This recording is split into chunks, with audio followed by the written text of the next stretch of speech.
The frosted glass door swung open, and Marcus Cole found himself staring at the half-dressed CEO of Hart Technologies. She froze. He froze. 40 pounds of equipment crashed to the marble floor.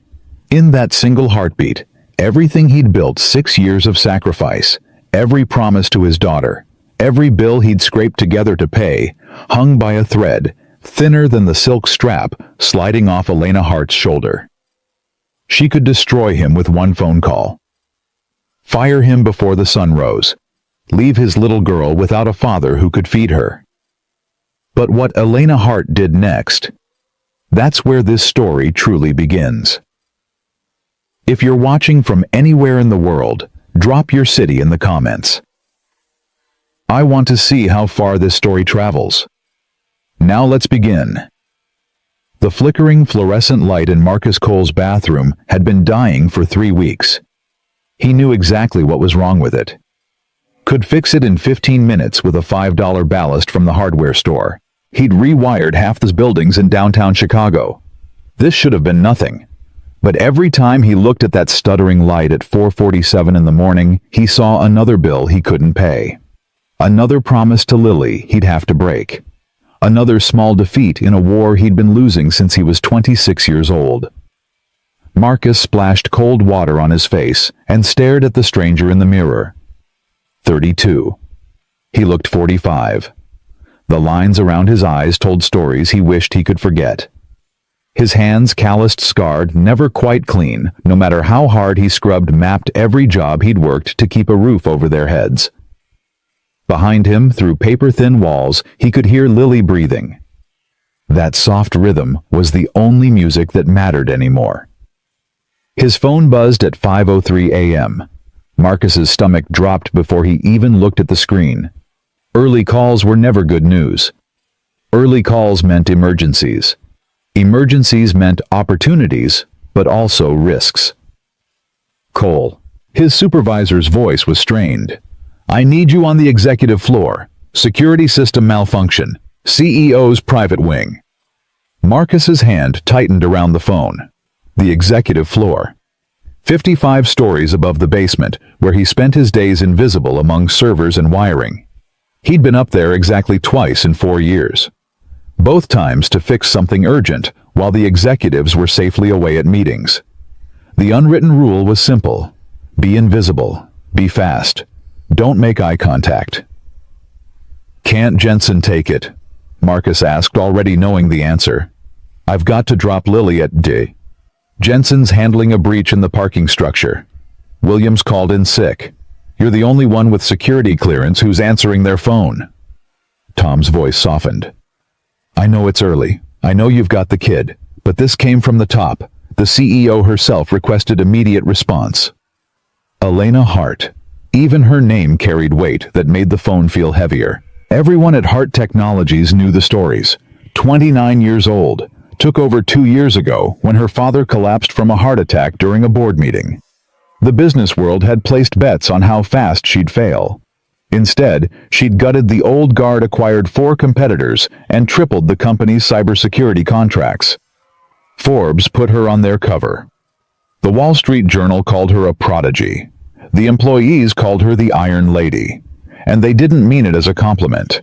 Marcus had seen her exactly once crossing the lobby like a force of nature in a charcoal suit that probably cost more than 3 months of his rent. She hadn't looked left or right, hadn't acknowledged the people who stepped aside to let her pass. Her face had been beautiful in a way that seemed deliberately weaponized.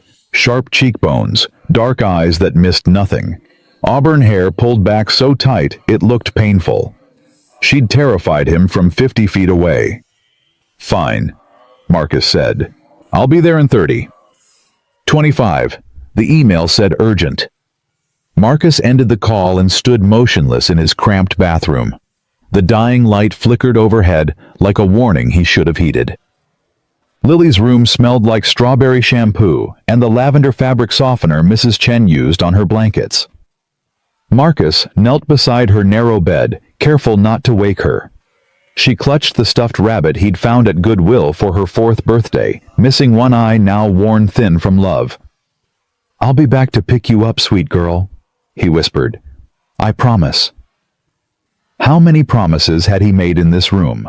How many had he actually kept? He left a note for Mrs. Chen next door, who watched Lily most mornings in exchange for Marcus fixing her leaking pipes and broken cabinets.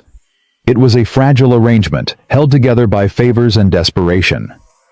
The bus ride took 22 minutes through streets still dark with pre-dawn shadows. Marcus watched Chicago wake up through streaked windows, delivery trucks unloading coffee shops flickering to life, other people stumbling toward their own obligations and compromises. He wondered how many of them felt like they were drowning too, just trying to keep their heads above water one more day. Hart Tower rose 63 stories into the gray Chicago sky, all steel and glass, a monument to ambition that seemed to mock everyone who entered through the service entrance. Marcus swiped his maintenance badge and took the freight elevator, watching the numbers climb with a sense of dread tightening around his chest. Basement levels, ground floor. The numbers kept rising, carrying him away from everything familiar.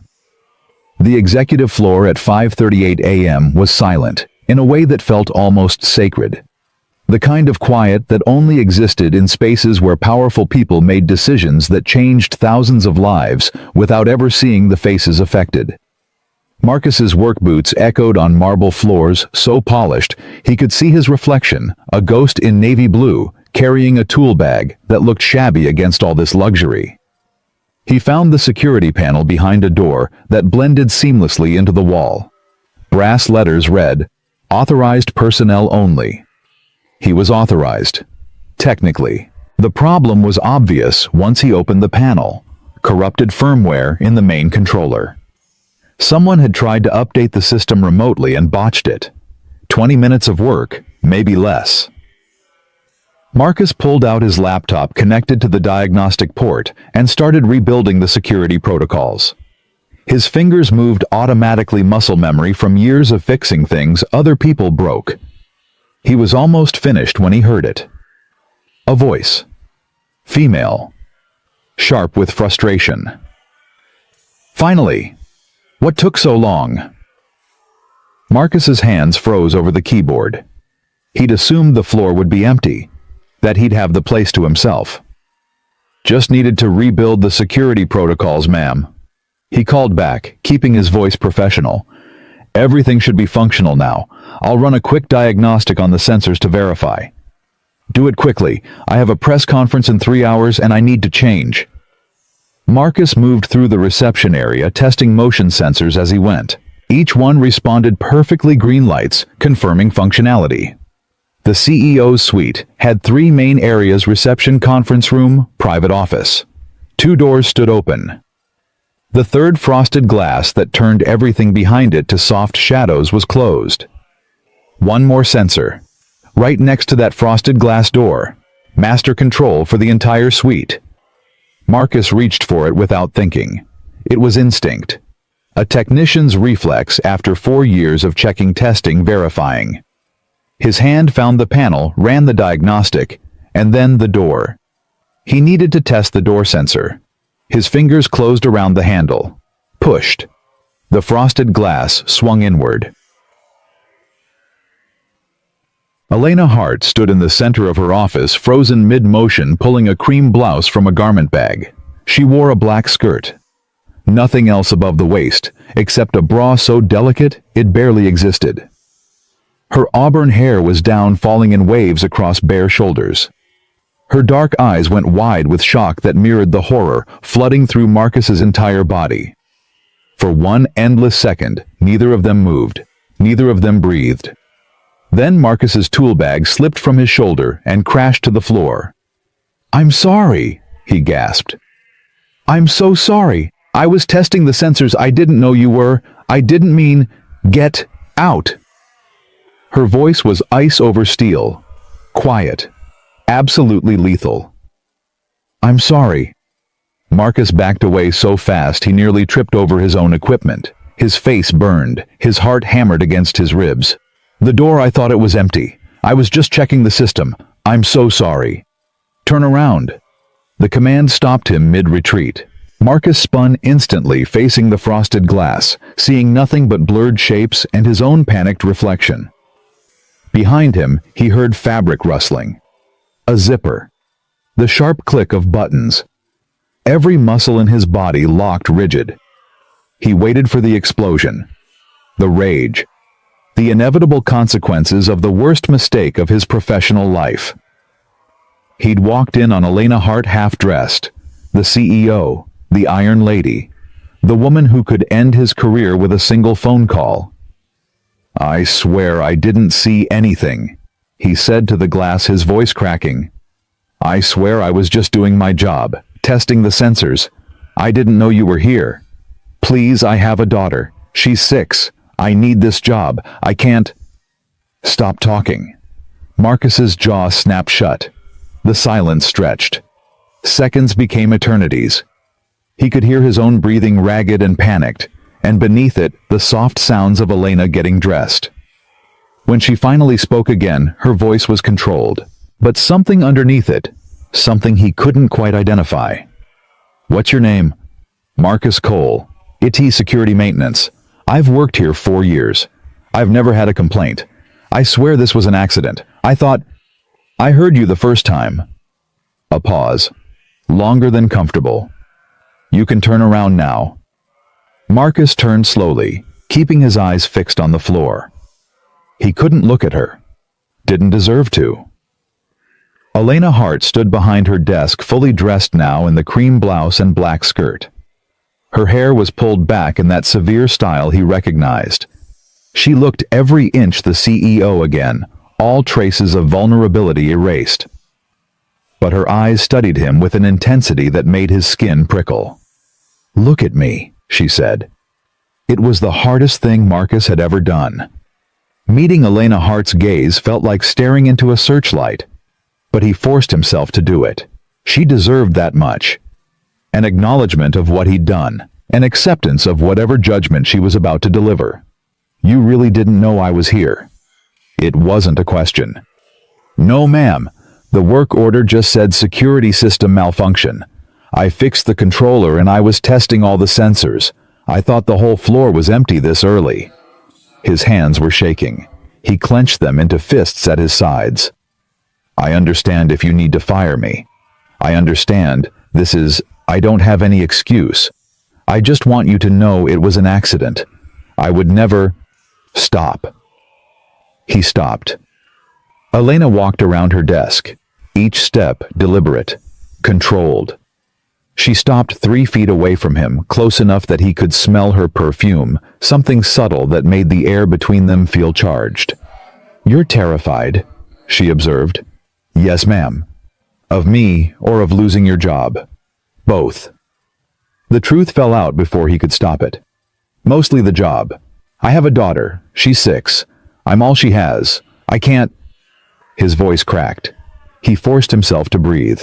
"I can't afford to lose this." Something shifted in Elena's expression.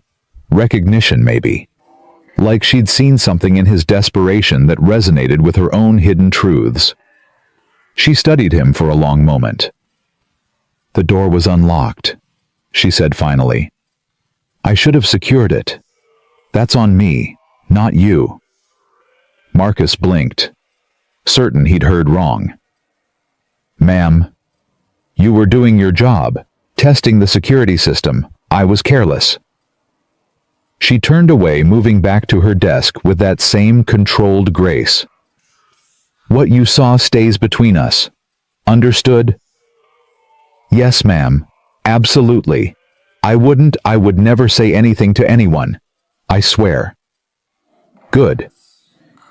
Elena picked up a tablet from her desk, her attention already shifting to whatever waited in her schedule. "Finish your diagnostic and get out. Send your supervisor a report that everything's functioning normally." Marcus stood frozen, unable to process what was happening. She wasn't firing him. She wasn't even yelling at him. He'd braced for disaster and found something he didn't have a name for. "Ma'am?" The word came out before he could stop it. "I really am sorry." Elena looked up from her tablet, and for just a second her mask slipped. What he saw underneath wasn't anger, wasn't ice, wasn't any of the things he'd expected. It was exhaustion. Bone-deep weariness that recognized itself in another person.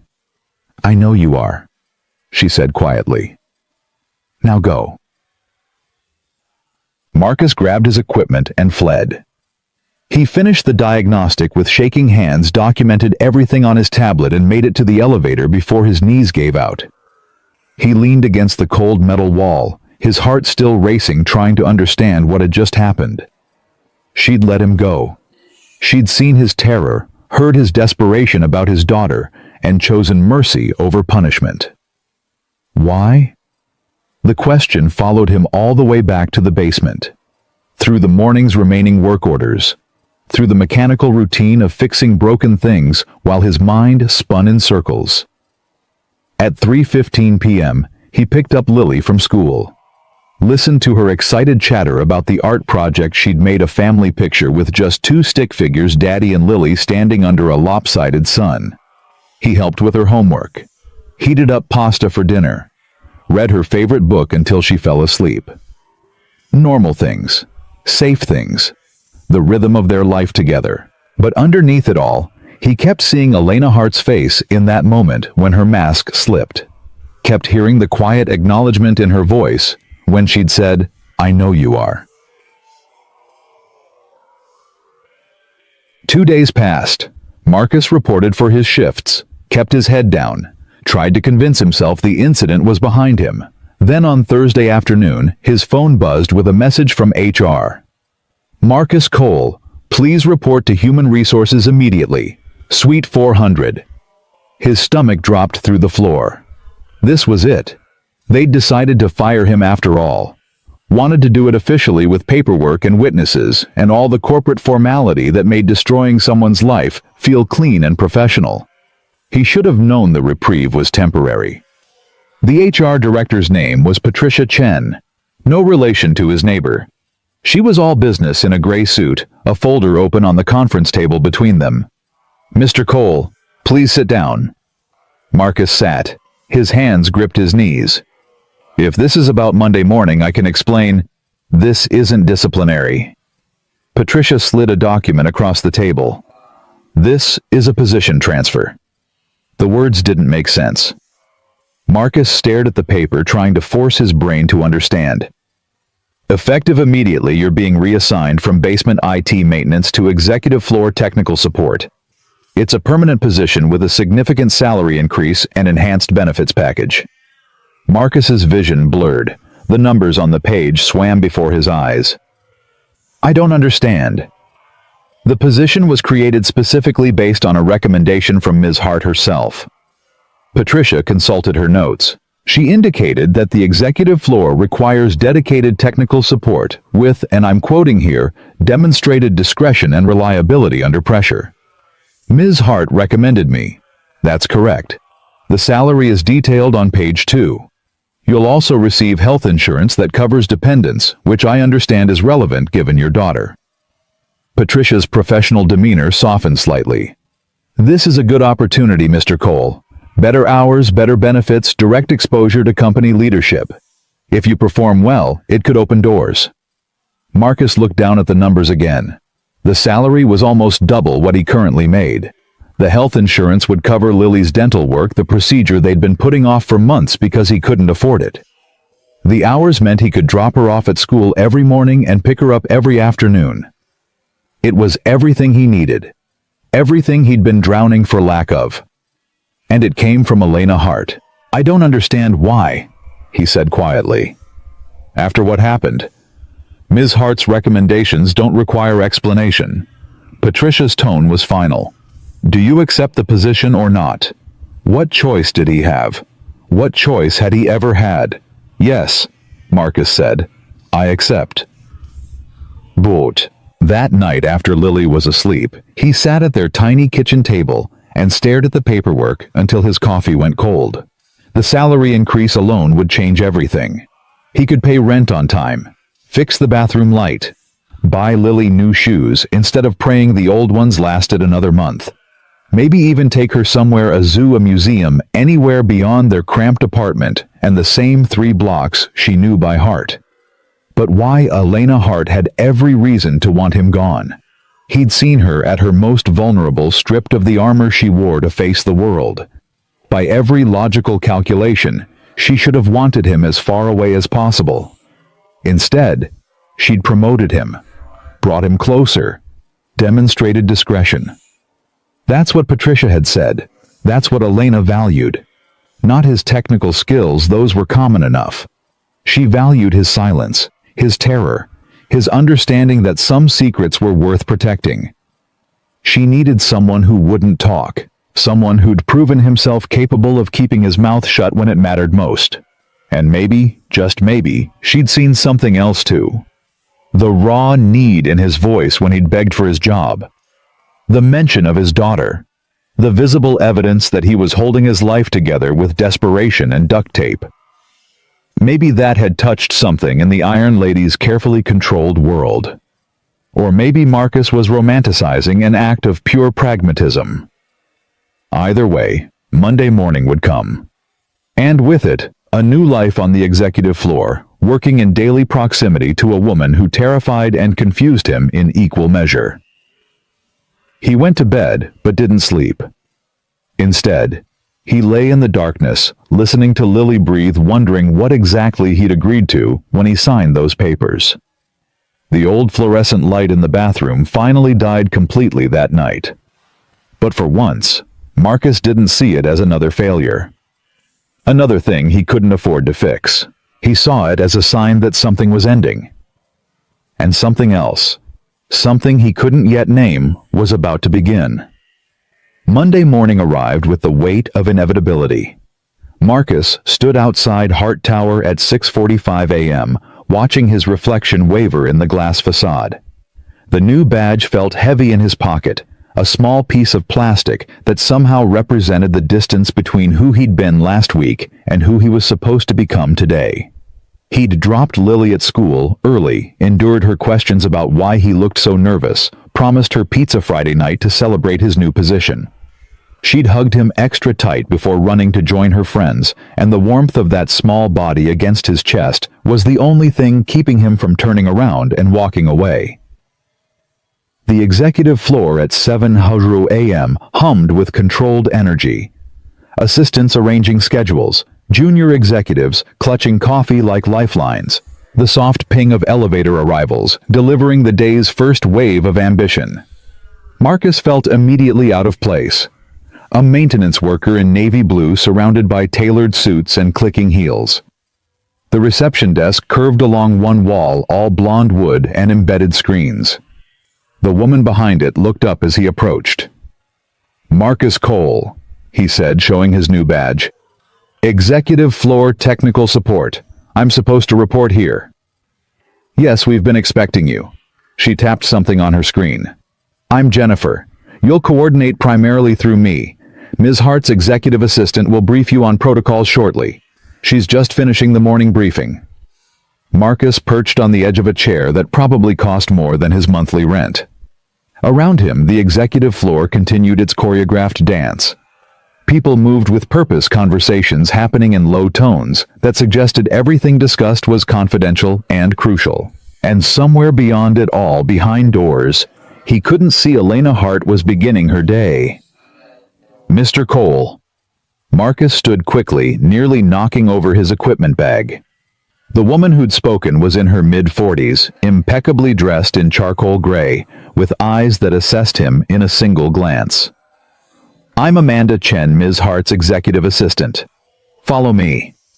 She moved like someone who'd learned to navigate these hallways in her sleep. Marcus followed, acutely aware of how his work boots sounded against marble compared to her nearly silent heels. They passed through the main executive area, into a corridor he recognized from his emergency call, the path to Elena's private wing. His pulse quickened despite himself. Amanda stopped at a small office he hadn't noticed during his first visit, tucked discreetly near the security panel. "This is your workspace," she said.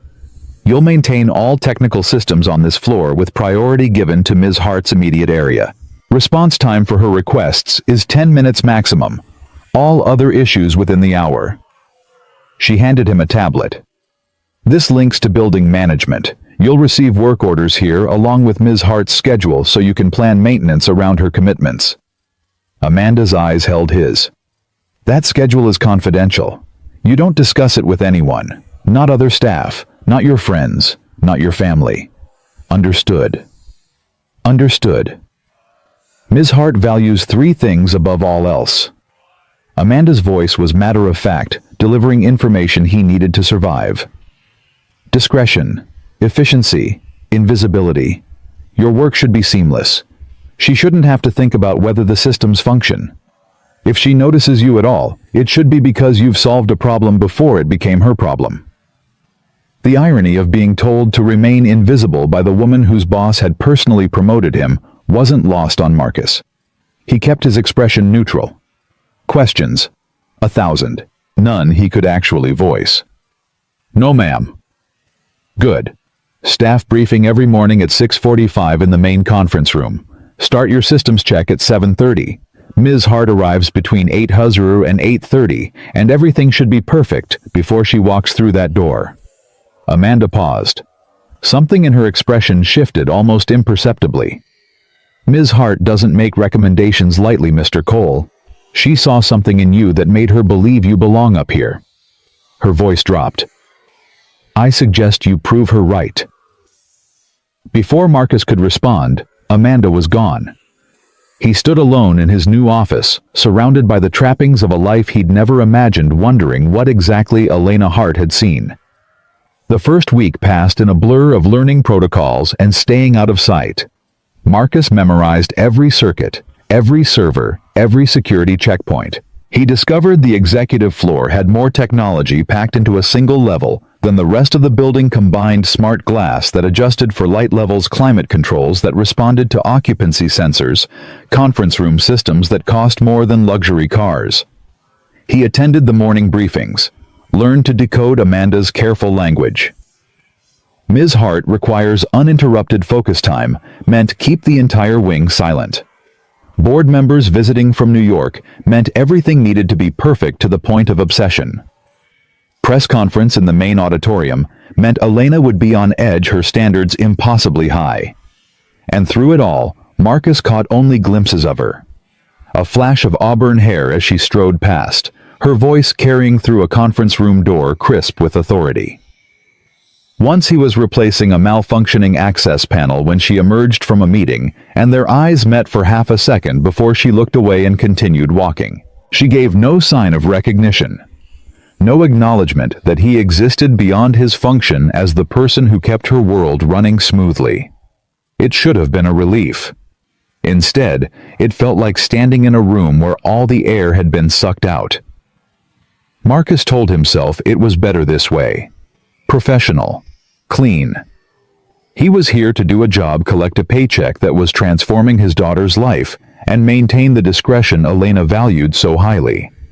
That moment in her office when he'd seen vulnerability crack through her armor was an aberration.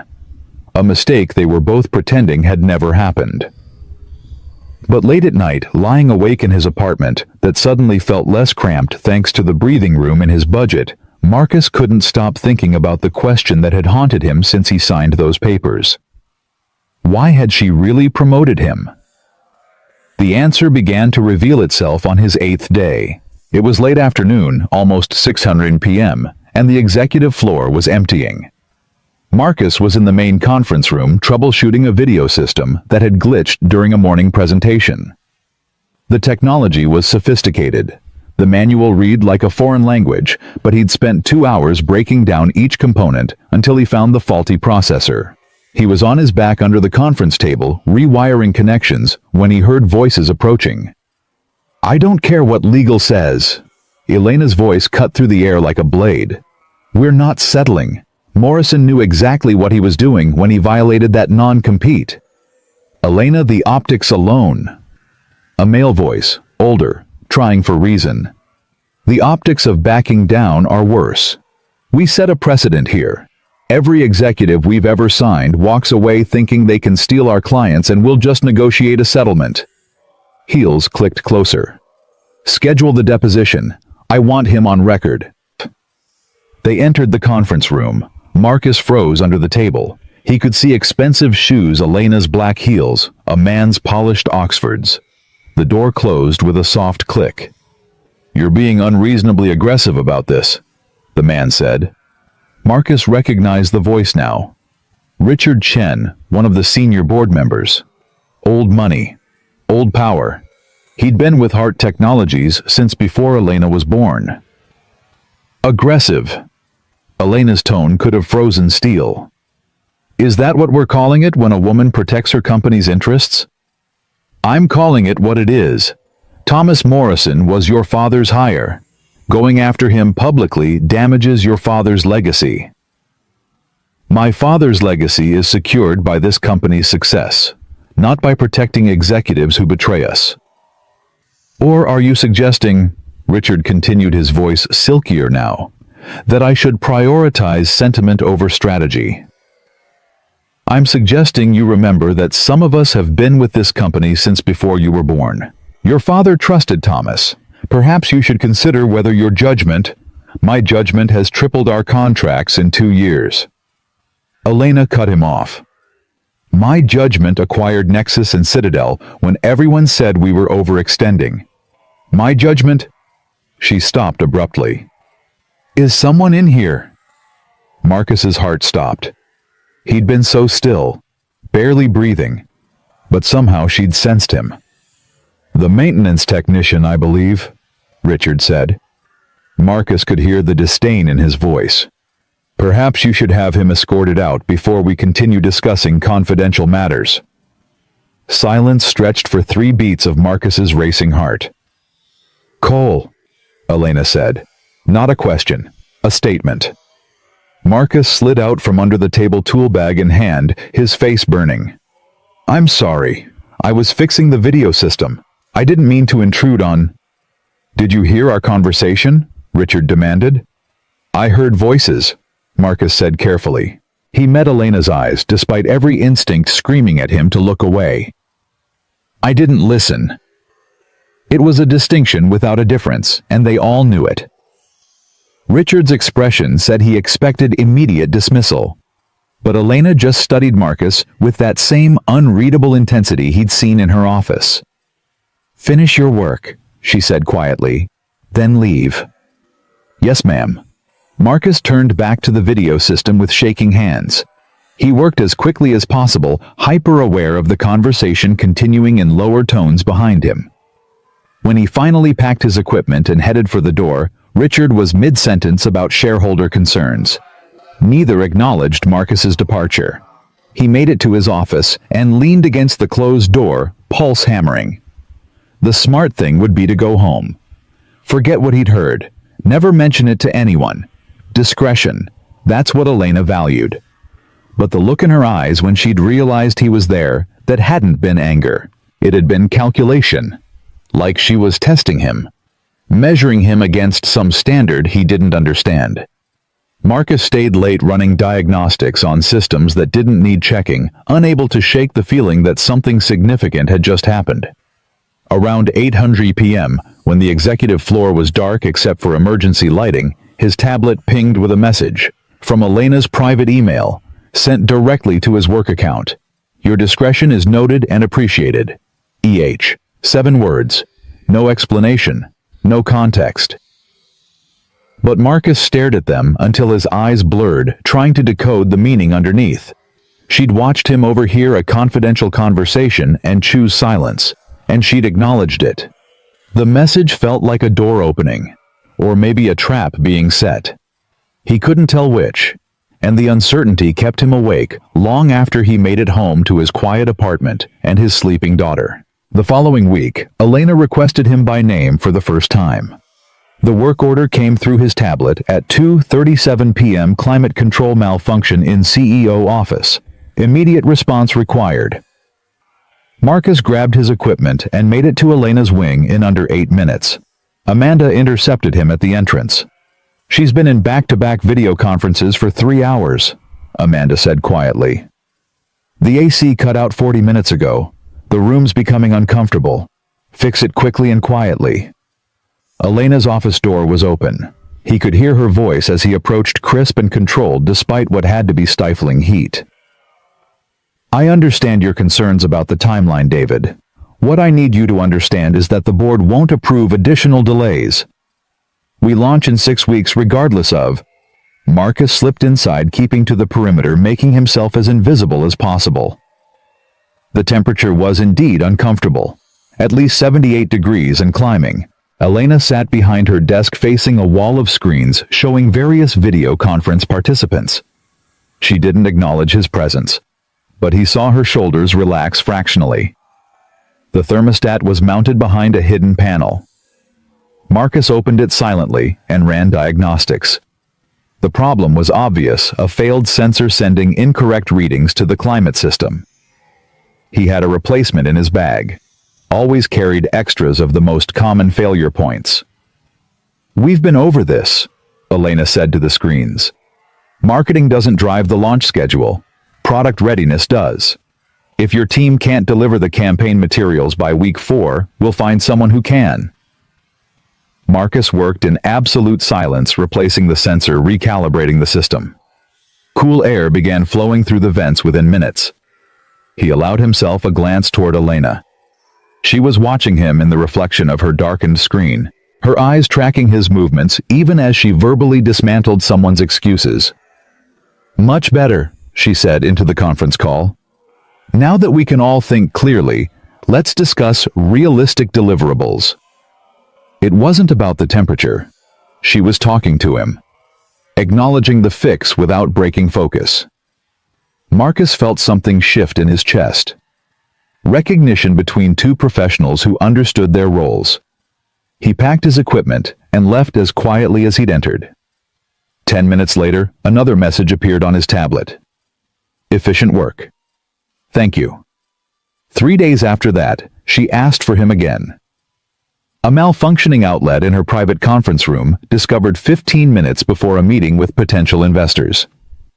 Marcus replaced it in under 10 minutes, while Elena reviewed presentation materials at the table, her presence a constant weight in his peripheral vision. Then again, a flickering light above her desk that she said disrupted her focus during late-night work sessions.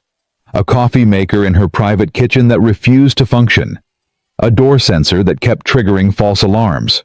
Small things, easily fixed. But each request came directly from her, bypassing the normal work order system.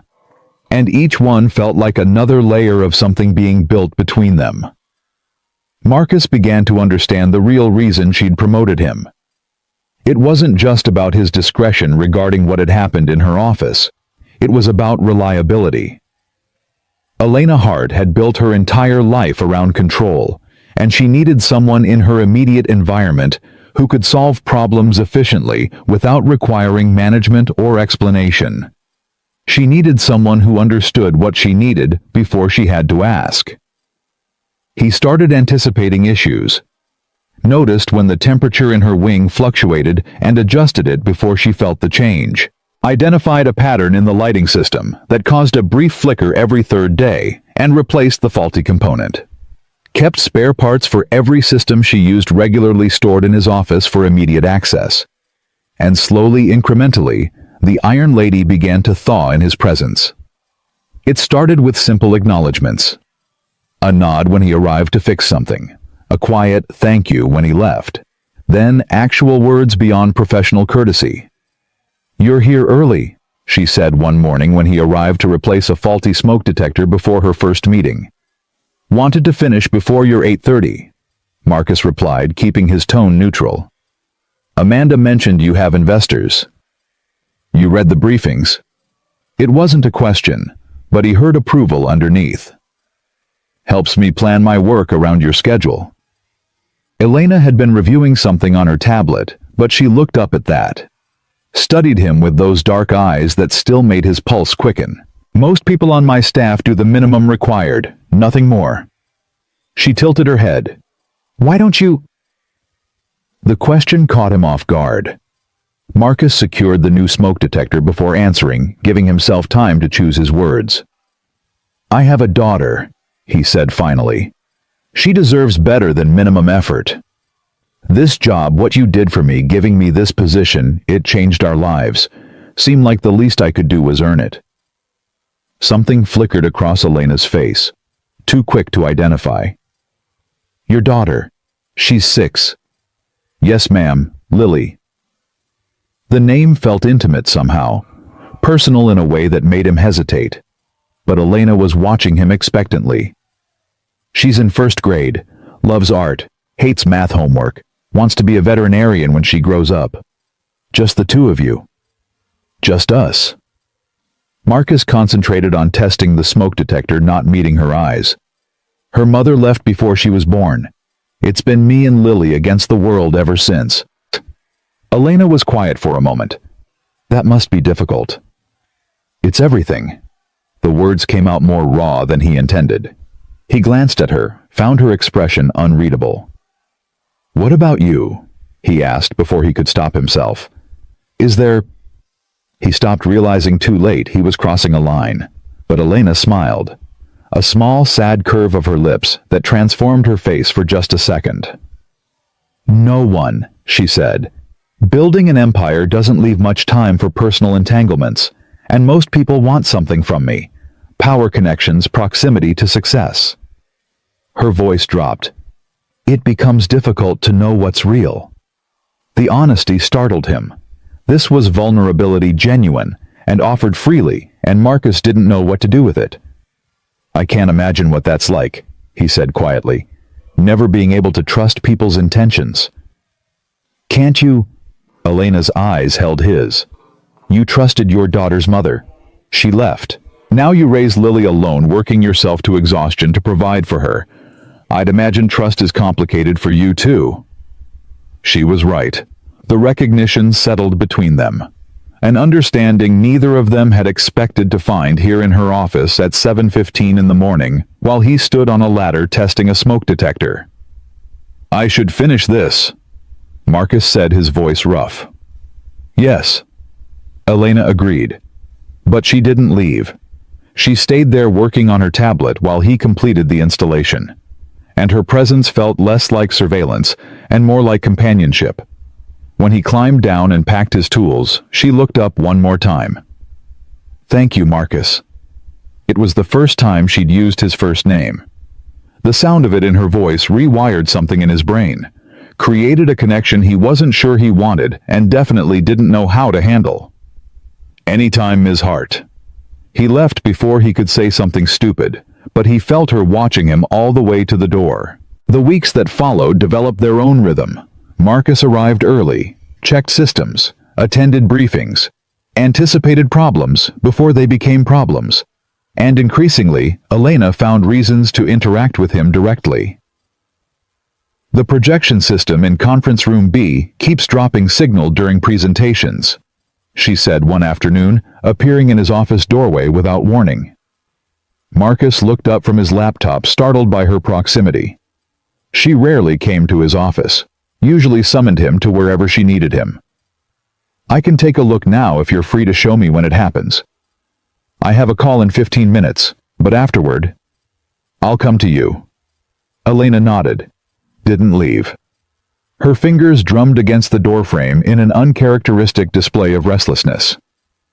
There's a board meeting tomorrow, she said. Richard Chen is pushing for a review of my first 2 years, trying to suggest my leadership has been aggressive and divisive. Marcus set down his laptop. Is that what he said in the conference room when I was under the table? Elena's lips curved. You said you didn't listen. I said I didn't listen. I didn't say I was deaf. A surprised laugh escaped her. The sound was so unexpected, so human, that Marcus felt his chest tighten. Richard has been with this company for 32 years, Elena said. He was my father's closest advisor. He believes he should be running things, that I'm just a placeholder until someone more qualified can take over. Are you? Am I what? A placeholder. Elena's expression hardened. I've tripled our contracts, acquired 2 competitors, increased employee compensation by 18% across the board. But Richard sees a 29-year-old woman in her father's chair, and he can't accept that I belong here. Then prove him wrong. That's what I've been doing, every day, every decision. Her voice carried an edge of exhaustion. But it's never enough. There's always another challenge, another test, another man who thinks he knows better. Marcus stood, crossed to the doorway where she stood, close enough that he could see the faint shadows under her eyes, the tension in her jaw. You asked me once why I do more than the minimum, he said quietly. You want to know the real answer? Elena waited. Because I know what it's like to have people look at you and see everything you're not. To work twice as hard just to be taken half as seriously. To know that one mistake will define you while everyone else gets second chances. He held her gaze. I'm a single father with a GED working maintenance in a building full of MBAs. I know exactly what it's like to have to prove yourself every single day. And I know you're not a placeholder, Ms. Hart. You're the real thing. Richard Chen is just too stubborn to admit he's afraid of you. Elena stared at him for a long moment. Something shifted in her eyes, surprise maybe, or recognition.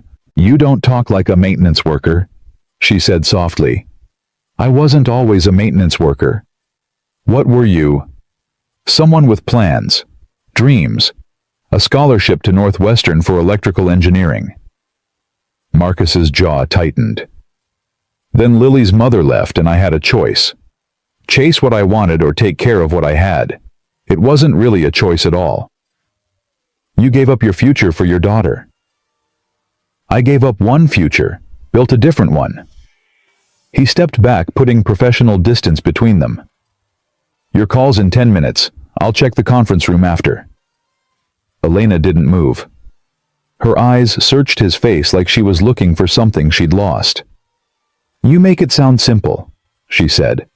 Choosing what matters. It is simple, not easy, but simple. How do you know the difference? Easy is doing what everyone expects.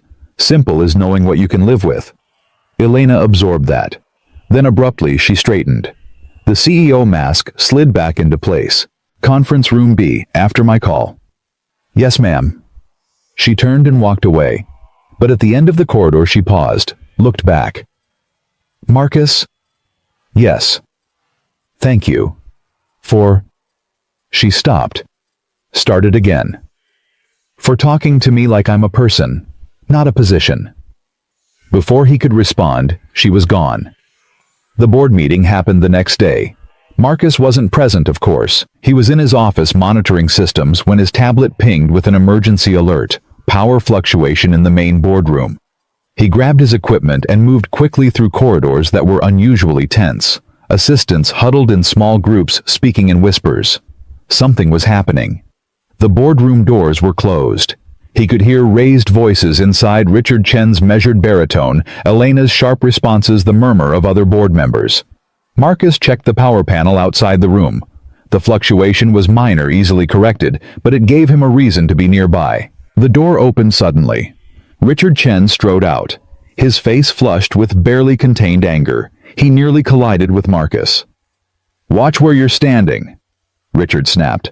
Apologies, sir. Power issue. Richard's eyes narrowed. You're the one she promoted, the maintenance worker who was in the wrong place at the wrong time. Marcus kept his expression neutral. Just doing my job, sir. I'm sure you are. Richard's smile didn't reach his eyes. Enjoy it while it lasts. Leadership at this company is about to change. He walked away without waiting for a response. Marcus watched him go, something cold settling in his chest. Inside the boardroom, other members were filing out. Their expressions were mixed, some relieved, some uncomfortable, a few looking openly concerned. Elena was last. She stood at the head of the table gathering papers, her back to the door. Ms. Hart. Marcus stepped inside. Power's been stabilized. She didn't turn around. Close the door. He did. The silence stretched between them. When Elena finally faced him, her composure was cracked. Not broken, she was too controlled for that, but he could see the fractures. Richard called for a vote of confidence, she said flatly. Tried to convince the board I'm too young, too aggressive, too emotional to lead. What happened? I won, 8-4. Her laugh was bitter. Barely. After everything I've done, after tripling our value in 2 years, I barely survived a vote called by a man whose biggest contribution is showing up to meetings. But you survived. This time. Elena sank into her chair, exhaustion suddenly visible in every line of her body. He'll try again. Every setback, every challenge, he'll use it to chip away at my authority until there's nothing left. Marcus moved closer, stopped on the opposite side of the table. Can I tell you something? Elena looked up.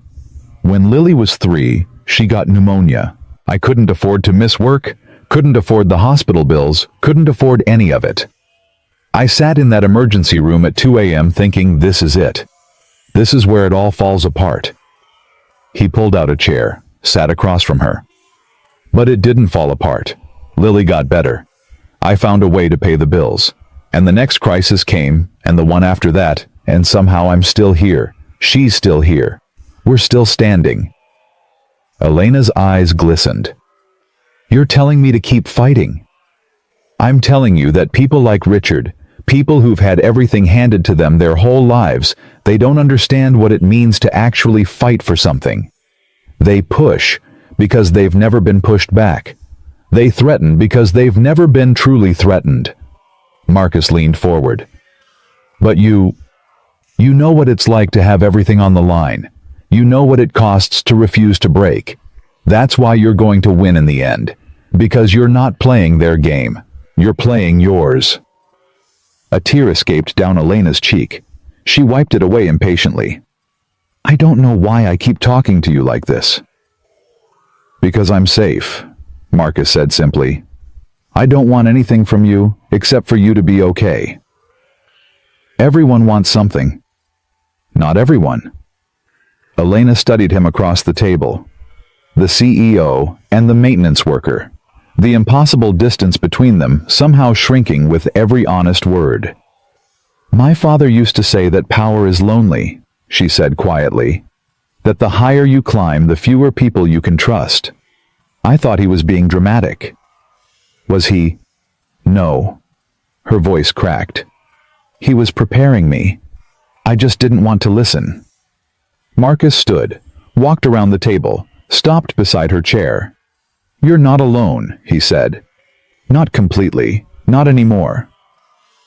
Elena looked up at him, vulnerability naked on her face for the second time since he'd known her. You shouldn't say things like that to your boss. Probably not. It's inappropriate, unprofessional. Almost definitely. I should fire you just for, but you won't. The words hung between them. Challenge and confession, and something neither of them was ready to name. Elena rose slowly. They were standing close now, too close for professional distance. Her perfume filled his senses, subtle, expensive, intoxicating. No, she whispered. I won't. His tablet buzzed, shattering the moment. Amanda's voice through the intercom. Ms. Hart, your 400 is here. Elena stepped back, composure sliding into place like armor. Thank you for fixing the power issue, Mr. Cole. Anytime, Ms. Hart. But as he left the boardroom, she called after him. Marcus? He turned. Same time tomorrow, for the conference room projector. Yes, ma'am. Her smile was small. Real. A secret shared between them. Good. He walked back to his office, heart pounding, knowing that something had fundamentally changed between them. The invisible man was becoming visible, and the Iron Lady was beginning to trust. 3 weeks had passed since that moment in the boardroom. 3 weeks of stolen conversations and lingering glances. 3 weeks of Marcus finding reasons to be near Elena's office, and Elena finding reasons to need him there. Neither acknowledged what was growing between them. Neither could afford to. But everyone noticed. Amanda started scheduling his maintenance work around Elena's most stressful meetings, as if his presence had become a form of executive support. Jennifer at reception began greeting him by name, her smile knowing. Even the security guards had stopped asking for his badge. He belonged here now, whether he wanted to admit it or not. The day everything changed started ordinarily enough. Marcus arrived at 6:30 for the morning briefing. Amanda ran through the schedule with her usual precision. Product launch today at 4:00 p.m. in the main auditorium. 300 attendees, press, investors, senior staff.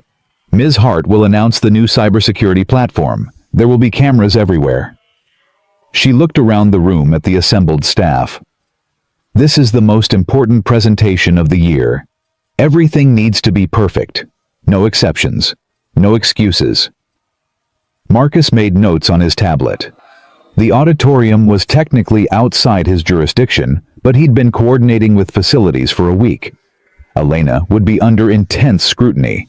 The last thing she needed was a technical failure, making her look unprepared. The morning proceeded smoothly.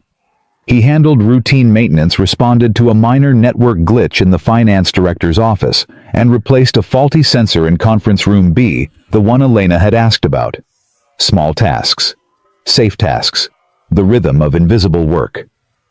Around 2:00 p.m., he decided to check the auditorium personally, just to verify everything the facilities team had reported, just to make sure nothing could go wrong. The main auditorium seated 300 people and featured a professional stage with state-of-the-art lighting, video screens, and sound systems. The facilities team had done excellent work. Everything looked pristine. Marcus was about to leave when something made him look up at the lighting rig. Years of maintenance work had trained his eyes to spot irregularities, subtle misalignments that suggested problems waiting to happen. One of the stage lights looked off-center, its mounting bracket slightly twisted. He found a ladder and climbed up to inspect it. What he discovered made his blood run cold. The safety cable, the backup that prevented lights from falling if the main mount failed, was frayed nearly through. Not from age or wear. The damage was too clean, too deliberate. Someone had cut through most of the strands, leaving just enough intact that it wouldn't be immediately obvious. And the main mounting bolt was loose, turned back several threads, held in place by friction alone. Marcus's hands shook as he examined the setup. This wasn't accident or neglect. This was sabotage. The light weighed at least 40 pounds. If it fell during the presentation directly onto the stage where Elena would be standing, he didn't let himself finish the thought. Working quickly, he secured the mounting bolt properly, tested the weight distribution, replaced the safety cable entirely with a new one from his equipment bag. Then he checked every other light in the rig. 2 more had loosened bolts. He secured them all. By the time he finished, he'd been in the auditorium for 90 minutes. His shirt was soaked with sweat. His mind raced through implications he didn't want to face. Someone had tried to rig that light to fall. Someone inside the building with access to equipment and schedules and enough knowledge of the technical systems to make it look like an accident. Someone wanted Elena Hart dead. The question burning in his mind was whether to report this, tell Amanda, tell security. If this was deliberate sabotage, there were protocols, investigations, potential danger to Elena that extended beyond one rigged light. But he had no proof beyond his professional judgment. The frayed cable could theoretically be explained as wear. The loose bolts might be attributed to poor maintenance by the facilities team. And if he was wrong, if he raised alarms that led nowhere, he'd look paranoid or attention-seeking. Worse, he'd put himself directly in Elena's line of sight in a way that violated everything she valued about him. She needed him invisible, solving problems quietly, not creating drama. Marcus made his decision. He documented everything with photos on his tablet, secured all the systems, made a note to check them again before the presentation. Then he went back to the executive floor and tried to act like his heart wasn't racing. At 3:30, Amanda sent a message asking him to verify video feeds in the auditorium one final time. Marcus went back down, checked the lights again, still secure, confirmed all systems operational. People were already filling the seats. Press photographers set up cameras. The energy in the room built like a gathering storm. Elena arrived at 3:55 flanked by Amanda and two senior executives. She wore a deep blue suit that commanded attention. Her auburn hair was pulled back severely. Her expression calm and confident, the mask of a CEO who owned every room she entered. Their eyes met across the auditorium. Elena's gaze held his for just a moment. Something passed between them. Acknowledgement maybe, or his imagination. Then she turned her attention to her notes, and Marcus forced himself to breathe. He positioned himself near the lighting controls at the back of the auditorium. The safest place to monitor everything. The best vantage point to spot problems. The presentation began. Elena commanded the stage brilliantly. Her voice carried through the sound system with perfect clarity. She outlined the new cybersecurity platform with precision-fielded questions from journalists with sharp intelligence, demonstrated technology that would change the industry. Marcus watched, not the presentation, the equipment. The stage lights held steady. The video screens displayed perfectly. Everything worked exactly as it should. He started to relax. Maybe he'd been wrong. Maybe the damage he'd found was just neglect after all. Coincidence and poor maintenance rather than malicious intent. Maybe. Then the light directly above center stage shifted. It was subtle, a slight rotation on its mount. But Marcus saw it immediately. His blood turned to ice. Someone was in the lighting catwalk above the stage. He could see movement in the shadows, a figure adjusting something he couldn't quite make out. Marcus moved before thinking. He raced toward the stage access stairs on the far side of the auditorium. The stairs were too far. Elena was directly under that light, still speaking, completely unaware of the danger gathering above her. The light shifted again, rotated further. Someone was actively working to override his repairs. Marcus abandoned stealth and ran. His boots pounded against the auditorium floor. People in the audience turned to stare. Security guards started moving, confused by the commotion. He saw Amanda's startled face, saw Elena pause mid-sentence, her eyes finding him in the crowd. "Get away from center stage," Marcus shouted. "Now!" Elena froze. Years of control kept her rooted to the spot, confusion and authority warring on her face. The light above her groaned, metal straining against metal. Marcus didn't have time to explain. He launched himself onto the stage, grabbed Elena around the waist, and threw both of them sideways with every ounce of strength he possessed. They hit the stage floor hard. Marcus twisted to take the impact on his shoulder, cradling Elena against his chest. Half a second later, 40 pounds of metal and glass crashed into the exact spot where she'd been standing. The mounting bracket finally gave way. The light exploded on impact. Shattered glass sprayed across the stage. Sparks flew from severed electrical connections. The crowd erupted in chaos, screaming, people running, security converging from all directions. But Marcus only registered Elena. Her body pressed against his, her heart hammering so hard he could feel it through their clothes. Her dark eyes wide with shock. She was shaking. "Are you hurt?" Marcus demanded. His hands moved over her shoulders, her arms checking for injuries. "Did the glass hit you?" "I'm fine." Elena's voice trembled. How did you know?" "I'll explain later. Right now we need to—" Security surrounded them, pulling them apart. Voices shouting questions and orders. Marcus caught a glimpse of figures fleeing from the catwalk access. Saw guards racing after them. Amanda appeared, her professional composure cracked with genuine terror. She helped Elena to her feet. "I'm fine," Elena said again, louder now, authority returning to her voice even as her hands shook. "Everyone calm down. Clear the auditorium in an orderly fashion. Amanda, get security to—" "On it." Amanda was already coordinating on her phone. Elena's eyes found Marcus. He was still on the stage floor, his shoulders screaming where he'd absorbed their combined impact. Glass scattered around him. Blood ran from a cut on his arm where a shard had caught him. "You're bleeding," Elena said. "It's nothing." "It's not nothing." She moved toward him, but Amanda intercepted her gently. "We need to get you to a secure location until security sweeps the building. Please, Elena." For a moment, Marcus thought Elena would refuse, but she let Amanda guide her toward the exit, looking back at him one last time. Her expression was something he'd never seen before. Shock. Gratitude. Something deeper that made his breath catch. Then she was gone. Security personnel surrounded Marcus, asking questions he barely heard. His mind kept replaying those seconds on a loop. The weight of Elena in his arms, the terror in her eyes, the absolute certainty that if he'd been 1 second slower, she would be dead. And somewhere in the chaos, Marcus realized that invisible was no longer an option. He'd thrown himself into the spotlight to save her. Nothing between them would ever be the same. The security office became command central within minutes of the auditorium evacuation. Marcus sat in a hard plastic chair while a paramedic cleaned the gash on his forearm.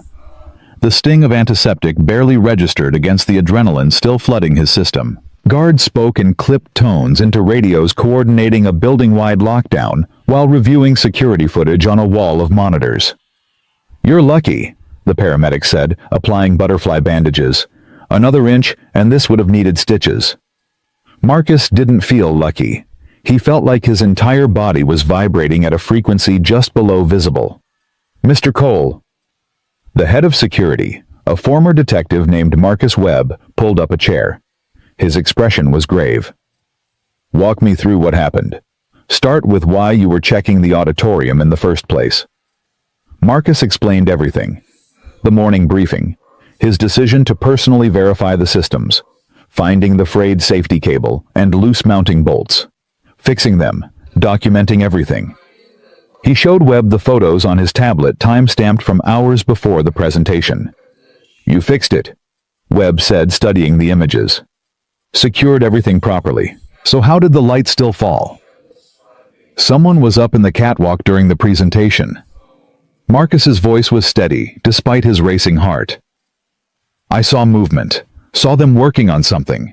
They must have loosened it again, found another way to compromise the mount." Webb's jaw tightened. "Did you see a face? Any identifying features?" "No. Just a silhouette, dark clothes, moving fast." "And you didn't report the initial sabotage because—" "I had no proof it was deliberate. Could have been negligence, poor maintenance. I documented everything, fixed the immediate danger, and planned to monitor it." Marcus met Webb's eyes. "I didn't expect someone to actively interfere during the event itself." Webb studied him for a long moment. "Your quick thinking saved Ms. Hart's life. I want to be clear about that. But this is now a criminal investigation. Attempted murder, possibly corporate espionage. You'll need to make a formal statement." "Whatever you need." The door opened and Amanda appeared. "Mr. Cole, Ms. Hart wants to see you. Now." Webb nodded. "We'll continue this shortly. Don't leave the building." Marcus followed Amanda through corridors, now patrolled by additional security. Past employees gathered in worried clusters.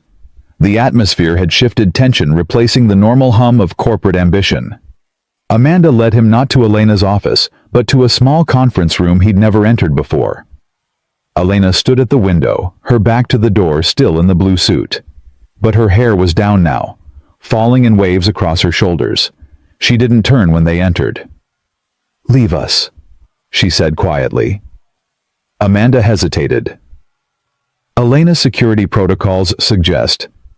"I'm safe with Marcus." Elena's voice was soft, but absolute. "Leave us." The door closed with a click that seemed too loud. Marcus stood just inside the room, uncertain whether to speak or wait. His heart hammered against his ribs. The cut on his arm throbbed in time with his pulse. "You tackled me." Elena's voice was strange, hollow. "In front of 300 people, you grabbed me and threw us both to the ground." "I'm sorry. I didn't have time to—" "Don't apologize." She turned and the expression on her face stopped his words. Her eyes were red-rimmed, her carefully maintained mask completely gone. "You saved my life. Do you understand that?" Her voice cracked. "If you hadn't been there, if you hadn't seen that light shifting, I would be dead right now." The rawness in her voice hit him like a physical blow. This wasn't the CEO, wasn't the Iron Lady who commanded boardrooms. This was a woman confronting her own mortality, stripped of every defense. "I saw the sabotage this afternoon," Marcus said, needing to fill the silence with something concrete. "The frayed cable, the loose bolts. I fixed it, but I should have reported it immediately. Should have insisted they cancel the presentation until you did exactly what you should have done." Elena crossed the room, stopped 3 feet away, close enough that he could see she was still trembling. "You identified a threat, neutralized it, stayed vigilant. When the danger evolved, you acted without hesitation." Her voice broke. "That's not something to apologize for. I'm just a maintenance tech." The words came out before he could stop them. "I fix broken systems. I'm not... You're the man who saved my life, twice now." Elena's eyes held his with an intensity that made breathing difficult. "Once from embarrassment and career damage when you could have exploited what you saw in my office, and today from actual death." Her voice was barely a whisper. "So don't tell me what you are or aren't, Marcus Cole. I know exactly what you are." The way she said his name rewired something fundamental in his chest. Marcus found himself taking a step closer, drawn by gravity he didn't understand. "What happened up there?" he said quietly. "On that stage. That wasn't about maintaining your image or protecting the company. That was about you. Just you." He held her gaze. "And I would do it again without thinking twice." Elena's breath caught. For a moment he thought she might say something that would change everything between them. But her phone buzzed, shattering the moment. She looked away, composing herself piece by piece. "Security found evidence in the catwalk," she said, her voice steadier now. "Tools, cut cables. They're reviewing all footage from the building." She met his eyes again. "Whoever did this will be caught. Do you know why someone would target you like this?" A bitter smile crossed Elena's face. "I'm a young woman running a multi-billion-dollar company in an industry dominated by men who think they deserve what I have. I've made enemies acquiring competitors, refusing partnerships, choosing merit over politics." She paused. "The list of people who'd benefit from my death is longer than I'd like to admit." The casual way she said it, "people who'd benefit from my death," made Marcus's hands curl into fists. That's not normal. That's not acceptable. It's reality. Elena moved back toward the window, putting distance between them. "And now I have to decide how to handle it. Cancel the product launch, increase security, show weakness to everyone watching for me to fail." "You show strength by staying alive," Marcus said. "Everything else is secondary." She looked at him, something that might have been wonder in her expression. "You really believe that I know what it's like to have someone depending on you?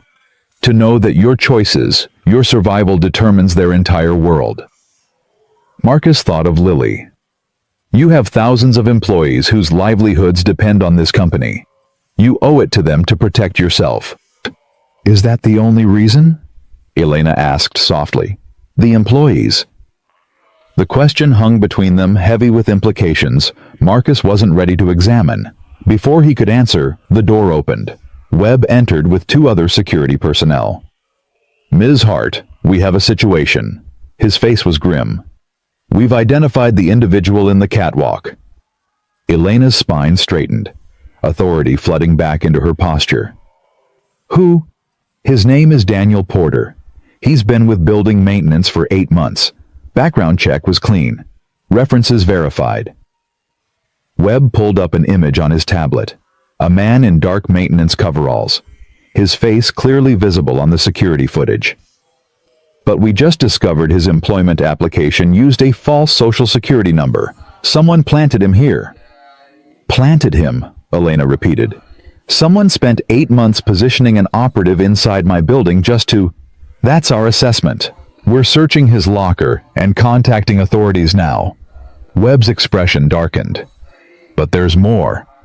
He pulled up another image, a screenshot of an email from an anonymous account. This was sent to 3 business journalists 40 minutes ago, before the incident. Marcus read the text over Elena's shoulder. Claims that Hart Technologies had been falsifying financial records, inflating revenue numbers, deceiving investors. The timing suggests whoever sent it expected you to be in no position to defend yourself, Webb said. The full picture clicked into place. This wasn't just an assassination attempt. It was coordinated destruction. Kill Elena, release damaging accusations, tank the company's value all at once. The allegations are false, Elena said flatly.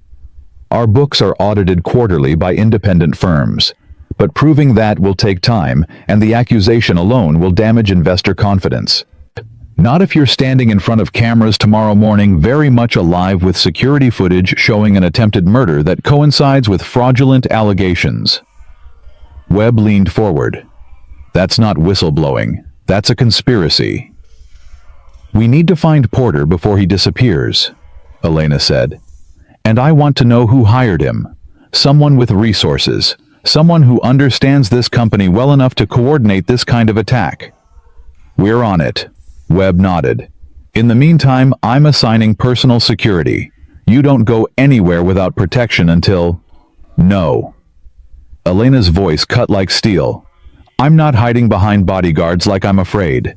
We handle this intelligently, but I won't give anyone the satisfaction of seeing me cower.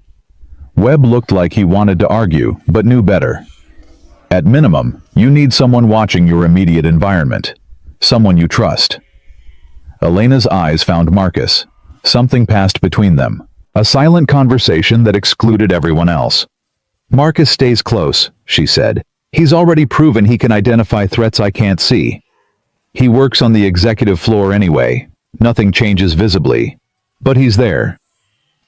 Ms. Hart, with respect, Mr. Cole is maintenance staff. He's not trained for... Mr. Cole saved my life while your security personnel were watching cameras and patrolling hallways. Elena's tone left no room for argument. I trust his instincts. He stays. Webb nodded reluctantly. We'll need to brief him on protocols. Provide communication equipment. Fine. Do it tonight. I want this handled before morning. Elena turned to Marcus. Her expression unreadable. Unless you have objections to expanding your responsibilities. Marcus thought about what he was being asked. Thought about Lily. About the risk of putting himself between Elena and whoever wanted her dead. About walking away. Choosing safety. Protecting the fragile stability they'd finally achieved. But when he looked at Elena, really looked at her, he saw the vulnerability she was hiding behind steel and authority. Saw someone who'd built walls so high she couldn't see over them anymore. Someone who trusted so few people that asking him to stay close was an act of profound faith. No objections, he said. Whatever you need. The relief that flashed across Elena's face was brief. But it had been there. Real and raw. Before she locked it away again. The next 3 hours blurred together. Security briefings, equipment distribution, coordination with law enforcement. Marcus was fitted with a discreet earpiece that connected him to the security network. Shown emergency protocols. Given access codes for systems he'd never imagined needing. Webb ran him through threat assessment basics, what to watch for how to respond. Your job isn't to engage threats, Webb emphasized. It's to get Ms. Hart to safety and alert us. You see something suspicious, you call it in. Understand? Understood. Though privately, Marcus wondered what he'd actually do if someone threatened Elena in his presence. The tackle on stage had been pure instinct. He suspected his instincts wouldn't wait for security protocols. It was nearly 11:30 p.m. when he finally made it home. Mrs. Chen had put Lily to bed hours ago. A note on the counter mentioned the math homework Lily had struggled with and the chicken soup warming in the fridge. Marcus stood in his daughter's doorway watching her sleep. She clutched that worn stuffed rabbit against her chest, breathing softly. completely unaware of what had happened today.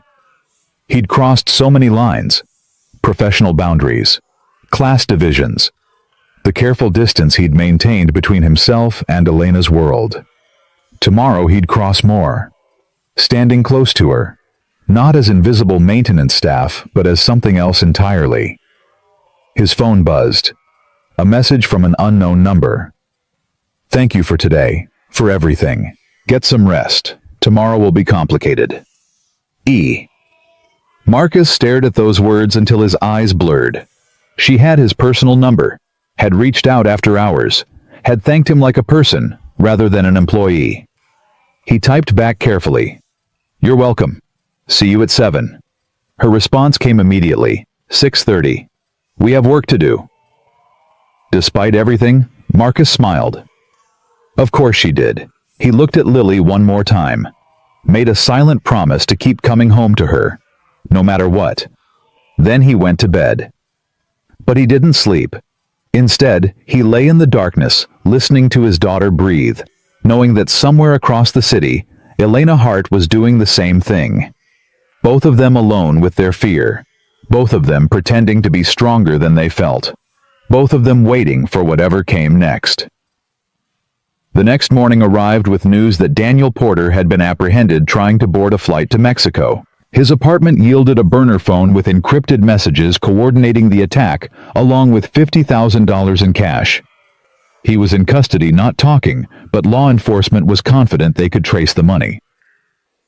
Marcus arrived at the executive floor at 6:15 to find it already buzzing with activity. Security personnel everywhere, tension thick enough to choke on. Amanda intercepted him immediately.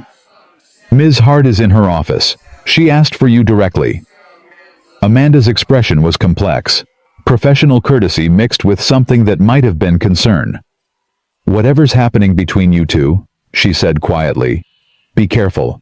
She's under enormous pressure right now. She makes decisions based on control and strategy. Don't mistake proximity for something it isn't." The warning was clear, and probably wise. Marcus nodded and knocked on Elena's door. "Come in." She sat behind her desk, already dressed for battle in a charcoal suit, her hair pulled back severely, but her eyes were softer when she looked at him, carrying memories of yesterday's vulnerability. "How's your arm?" she asked. "Fine, barely feel it." Marcus closed the door behind him. "You look like you didn't sleep." "I didn't." Elena gestured to the chair across from her desk. "I spent the night reviewing everyone who might have orchestrated this. Business rivals, disgruntled former employees, board members who opposed my leadership." She paused. "The list is extensive and depressing." "Webb will find the connection," Marcus said, sitting. "The money trail always leads somewhere." "That's not what worries me." Elena leaned back, studying him. "What worries me is that I've built my entire life around not needing anyone. Control, independence, self-reliance. And yesterday," her voice caught. "Yesterday, I needed you. Absolutely. Completely needed you to save my life. That's not a position I'm comfortable occupying." The honesty stunned him. "Needing someone in a crisis doesn't make you weak," Marcus said carefully. "It makes you human." "I'm not sure I'm allowed to be human. Not in this position." Elena's fingers drummed against her desk. "Weakness is blood in the water. Every competitor, every skeptical board member, every journalist looking for a story, they're all waiting for me to prove I don't belong here. Then prove them wrong. Show up today stronger than yesterday. Face the cameras. Address the allegations. Demonstrate that whoever tried to kill you failed spectacularly." Marcus leaned forward. "That's not weakness. That's power." Elena's lips curved into something that wasn't quite a smile. "You make it sound simple." "I didn't say it was simple. I said it was necessary." "You asked me yesterday what I am to you." Elena's eyes held his. "You want the truth." Marcus waited. "You're the person who changed my daughter's life by giving me a chance I didn't deserve. You're the woman who works 18-hour days to protect thousands of employees she'll never meet. His voice dropped. And you're someone who shouldn't have to face death threats and character assassination alone. The silence that followed felt alive, charged with everything they weren't saying.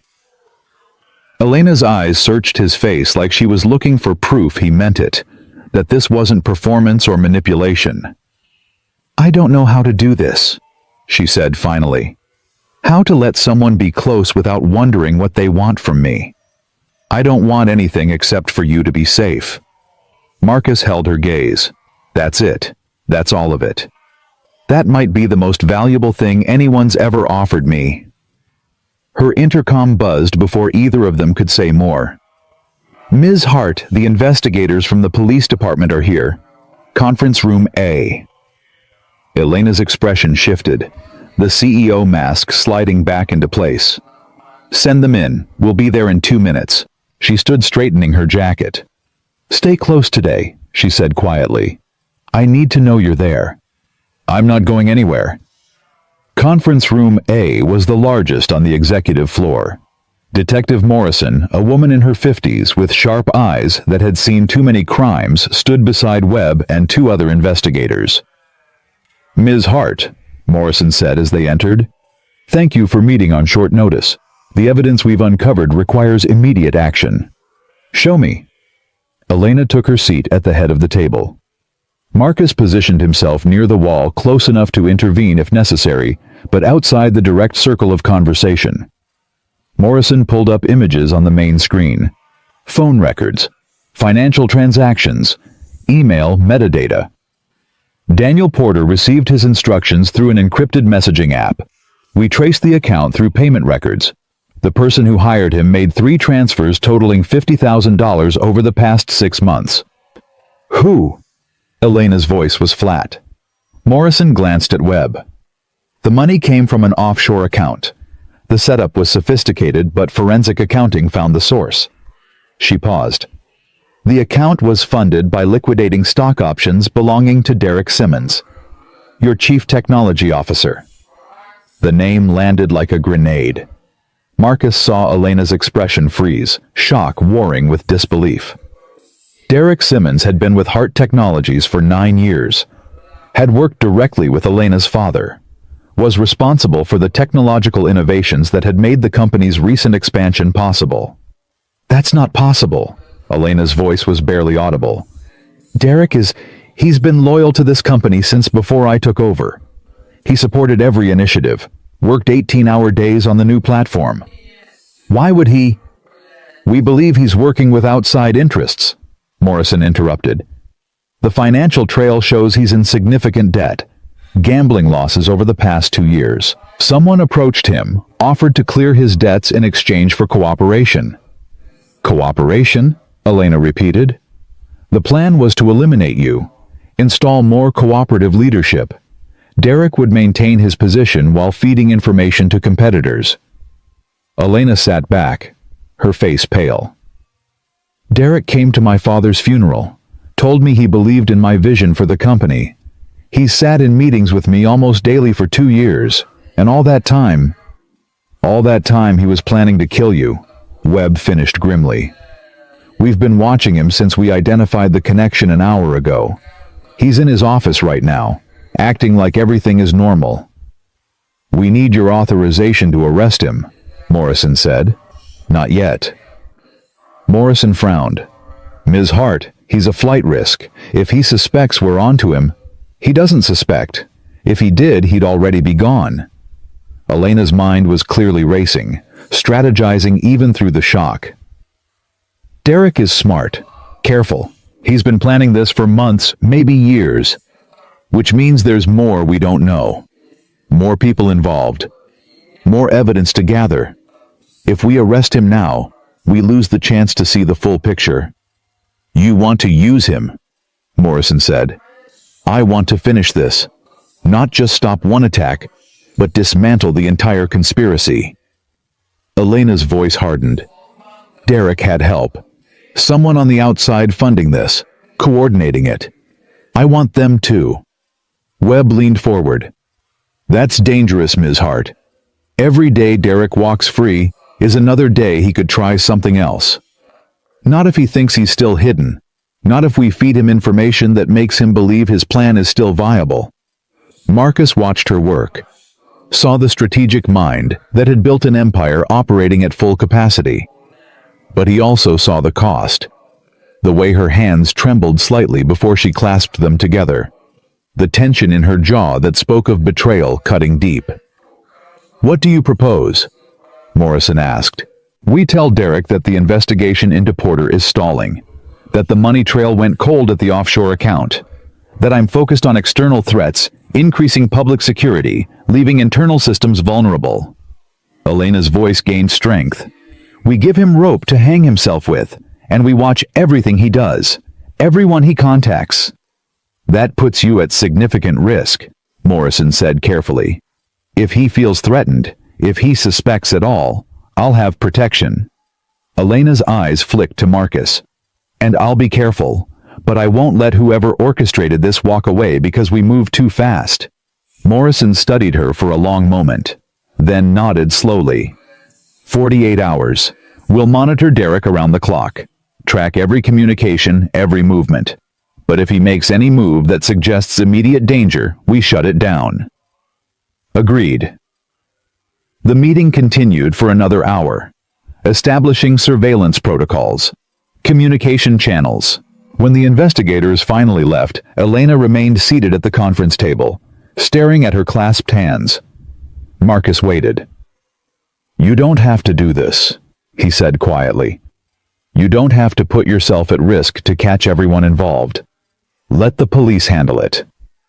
The police will arrest Derek and be satisfied with closing the case." Elena didn't look up. "But the person who funded this, who approached Derek in the first place, they'll disappear. Find someone else to target me.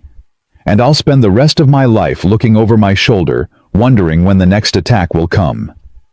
Better than being dead." "Is it?" Elena finally looked at him. Her eyes were haunted. "I've built my entire existence around control, around knowing the variables, managing the risks, staying 3 steps ahead of everyone trying to take what I've built. If I let fear dictate my choices now, I lose the only thing that's kept me standing all these years. You're allowed to be afraid. You're allowed to choose safety over—" "This isn't vengeance." Her voice cracked. "It's survival. And maybe—" She stopped. Started again. "Maybe I'm tired of surviving alone. Maybe that's why I'm asking you to stay close. Because for the first time in longer than I can remember, I don't want to face this by myself." The confession settled between them, vulnerable and raw. Marcus moved slowly, giving her time to pull away. He covered her hand with his. Her skin was cold, trembling, and when his warmth touched hers, she inhaled sharply. "You're not alone," he said. "Not in this, not anymore." Elena turned her hand over, threading her fingers through his. They sat there in the empty conference room, holding on to each other like lifelines in a storm. The next 48 hours were the longest of Marcus's life. He stayed within 10 feet of Elena at all times, shadowing her through meetings and video conferences, standing outside her office when she needed privacy, eating meals he barely tasted while watching everyone who came near her. Derek Simmons appeared at staff meetings looking concerned and supportive, asking Elena how she was handling the stress, offering to take on additional responsibilities. Marcus watched him perform empathy and concern. Every word felt like acid on his skin. This man had tried to kill Elena, had betrayed everything she'd built, and now he smiled and nodded while planning his next move. "How are you holding up?" Derek asked Elena after a product development meeting. "I'm fine, Derek. Thank you for asking." Elena's performance was flawless. "Your work on the new interface is excellent. Exactly what we need for launch." "Just doing my job." Derek's smile was warm, practiced. "We all want to see you succeed." The lie was so smooth that Marcus had to fight the urge to grab Derek by his expensive collar and throw him against the nearest wall. But Elena's hand touched his arm briefly as she passed, a silent reminder to stay calm. Stay focused. Surveillance teams reported that Derek was making encrypted calls to an unknown number, always from locations outside the building where he thought he had privacy. The technical team was working to break the encryption, but it was sophisticated, suggesting whoever Derek reported to had significant resources. On the second night around 11:00 p.m., Marcus was doing a final security sweep of the executive floor when his earpiece crackled to life. "We've got movement." Webb's voice was urgent. "Derek just entered the building through the parking garage. He's not supposed to be here." Marcus's heart rate spiked. "Where's Ms. Hart?" "Still in her office. We've got eyes on her, but Derek's heading for the executive floor now." Webb's voice tightened. "Get to her." Marcus ran. His boots pounded against marble as he raced down the corridor. Behind him he heard elevator doors opening, footsteps echoing through the empty building. He burst into Elena's wing to find her at her desk. Paperwork spread around her, completely unaware. "We need to go," Marcus said urgently. "Now." Elena looked up, instantly reading the tension in his voice. "What's—" "Derek, in the building, coming up. Webb's mobilizing security, but—" The lights went out. Complete darkness swallowed the executive floor. Emergency lighting failed to activate. Marcus heard Elena's sharp intake of breath, heard movement in the hallway outside.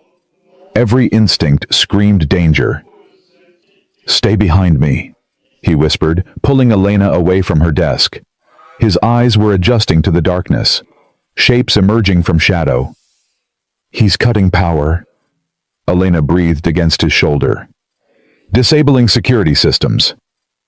"Where's your panic button?" "Desk drawer." "But if the power's out—" Footsteps in the hallway. Slow, deliberate. Someone who knew exactly where they were going. Marcus positioned himself between Elena and the door. His hands were empty, his mind racing through options.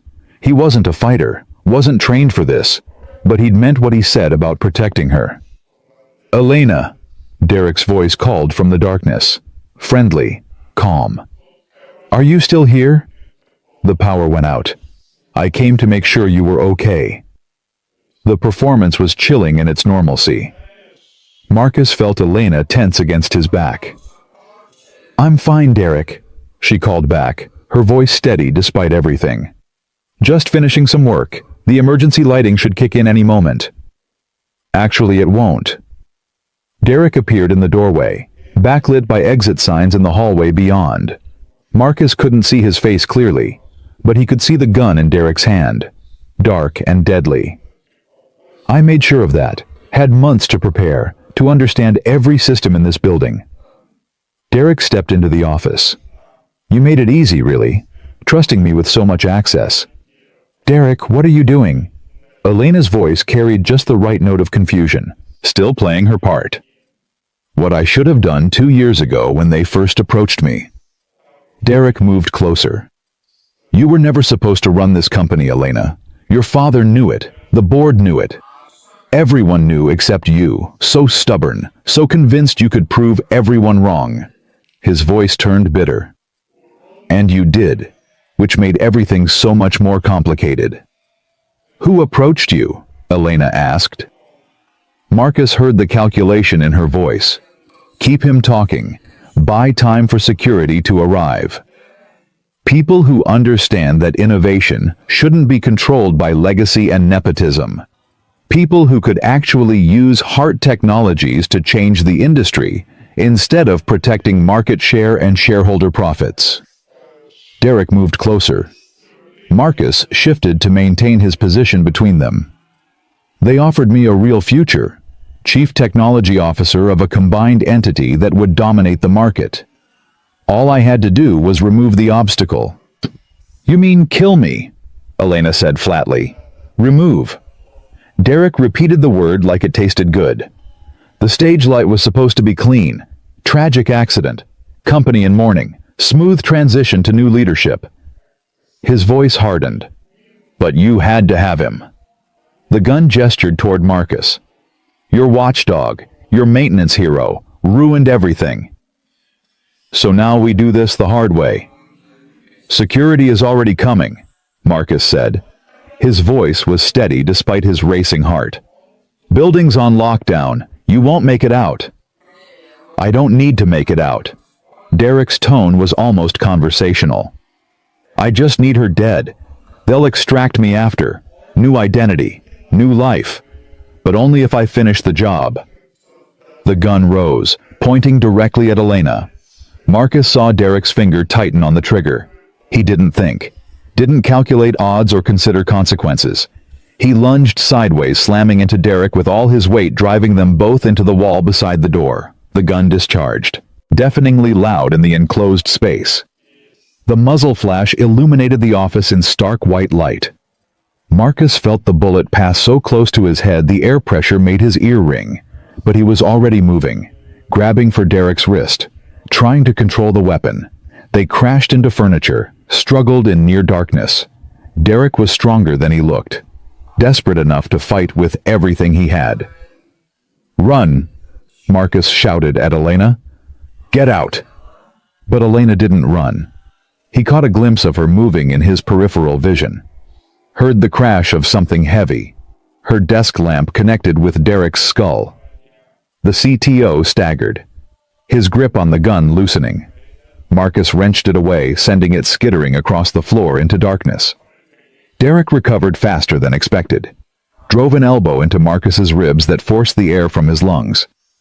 They went down together, hit the floor hard, and then hands closed around Marcus's throat. Squeezing with methodical pressure, should have stayed invisible. Derek's face was inches away, his voice a hiss. Should have just fixed the lights and disappeared. But you had to play hero, had to make yourself important to her. His fingers dug deeper. Now you die with her. Marcus's vision started to gray at the edges, his lungs screaming for air. He clawed at Derek's hands, trying to break the grip, but his strength was fading fast. Through the gathering darkness, he saw Elena searching frantically for something. Anything she could use. Then light flooded the office, blinding after so much darkness. Voices shouted from multiple directions. The pressure on Marcus's throat released abruptly as security guards swarmed the room, pulling Derek away, forcing him to the ground. Marcus gasped for air, his throat raw, his vision clearing slowly. Strong hands helped him sit up, and suddenly, Elena was there, kneeling beside him, her hands framing his face with desperate gentleness. Marcus. Her voice broke on his name. Can you hear me? Are you hurt? He tried to speak, coughed instead, his throat burning. Elena's eyes were wide with fear he'd never seen there before, tears tracking down her cheeks. She was shaking. I'm okay, he managed, his voice barely a whisper. Did he? I'm fine. You kept yourself between us. Her thumb brushed his cheek. Only then did Marcus realize he was bleeding from somewhere. You threw yourself at a gun, you impossible, brave, stupid man. You could have died. Couldn't let him hurt you. Around them, security was securing Derek, reading him his rights, coordinating with police teams flooding into the building. Detective Morrison appeared in the doorway. We got it all on audio, she said grimly. His confession. The mention of extraction and new identity, that plus the attempted murder will put him away for life, and we're already working on identifying his contacts.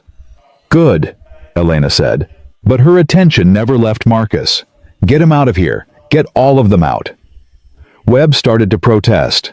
Ms. Hart, we need statements. Medical evaluation. Later. Elena's voice carried absolute authority despite the tears still wet on her face. Everyone out, now. They went, reluctantly. Derek was dragged away, shouting threats and justifications that faded as they hauled him toward the elevators. Then the door closed, and Marcus and Elena were alone, surrounded by overturned furniture and evidence of violence, both of them breathing hard. You saved my life, Elena said quietly. Again. That's becoming a habit. Marcus tried to joke, but his voice was too rough, too raw. Don't. Elena's hands were still on his face, holding him like she was afraid he'd disappear. Don't make light of this. You threw yourself in front of a bullet for me. You could have died. But I didn't. We didn't. We're both still here. Because of you. The words came out fierce, almost angry. Because you keep choosing to stand between me and people trying to destroy me. And I don't know what to do with that. I don't know how to... She stopped, her voice breaking completely. And Marcus saw the moment when every wall she'd built came crashing down. The Iron Lady dissolved, leaving only Elena Hart. Terrified, grateful, completely undone by the weight of everything they'd survived together. I see you too, she whispered. I see you, Marcus Cole. And I don't know when it happened, but somewhere between you walking in on me half-dressed and you tackling a man with a gun, I stopped being able to imagine facing any of this without you. Marcus's breath caught. They were still on the floor of her office, both of them bruised and bleeding, surrounded by chaos, and she was looking at him like he was the only solid thing in a world that had tried to kill her twice. I'm not going anywhere, he said, echoing his promise from what felt like lifetimes ago. Not now, not ever, if you'll let me stay. I don't deserve you. That's not your choice to make. Marcus reached up, touched her face, wiped away a tear with his thumb. I'm already here, already yours, if you want me. The silence felt endless, heavy with possibility and fear, and the bridge they were both standing on deciding whether to cross or retreat to safer ground. Then Elena leaned forward and kissed him. It wasn't gentle or uncertain. It was desperate, fierce, tasting of salt from her tears and copper from his split lip. Marcus kissed her back with everything he had. His hands found her waist, pulling her closer. She came willingly, pressing against him like she needed the contact to believe he was real. When they finally broke apart, both breathing hard, Elena rested her forehead against his. This is complicated, she whispered. I know. People will talk. The board, the employees. Everyone will have opinions about the CEO and the maintenance tech. I know that too. And I'm still figuring out how to be human instead of just a position and a legacy. I've got time. Marcus pulled back just enough to look at her. As much as you need. Elena searched his face, looking for doubt or hesitation. Whatever she saw there made her eyes fill with tears again. But this time she was smiling. You really mean that? Every word. Marcus brushed hair back from her face. You and me against the corporate assassins. We make a pretty good team. Elena laughed. The sound watery but genuine, and kissed him again. Softer this time. Slower. Like they had all the time in the world, instead of security teams waiting outside, and statements to give, and an empire that still needed protecting. But for this moment in the darkness of her office, with emergency lights finally flickering to life, they were just two people who'd survived impossible odds, and found something neither of them had been looking for: each other. The paramedics arrived 15 minutes later, insisting on examining both of them despite Elena's protests that she was fine. Marcus sat still while they checked the bruising around his throat, cleaned the cut on his cheekbone, and asked questions about dizziness and breathing that he answered automatically. His mind was still caught on the feeling of Elena's lips against his. She stood nearby, refusing to leave, even when the paramedics suggested she should sit down. Her arms wrapped around herself like she was holding something precious and fragile. Their eyes kept meeting across the small space. Conversations happening in silence that neither of them was ready to voice aloud.